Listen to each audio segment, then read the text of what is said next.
between the sentence, cadence, modulation, the rise and fall.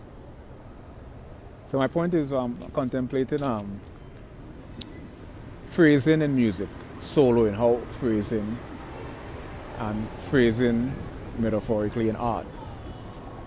Phrasing which corresponds with perspective and proportion, which is a whole different discussion. My point for mentioning this is what popped up in my head was, and it's such an incongruity, which is the movie Beautiful Mind. What's the actor name? Professor John Nash in the movie. What's the actor's name? Russell Crowe.